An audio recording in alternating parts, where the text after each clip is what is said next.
What's up, Internet? Matt down here at Redwater Dodge, home of the Rig Ready Rams. Here to ask a big question that people have is the Ram 1500 strong enough, big enough to handle most of the things we throw at them here in Alberta?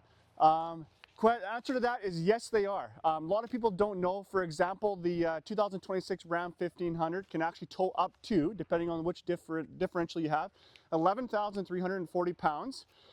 Its max payload capacity is actually 1,890 pounds. So it's actually, a lot of people are surprised by that. So you're going to be able to tow a big trailer, a utility trailer with a lot of weight on it. So just keep that in mind.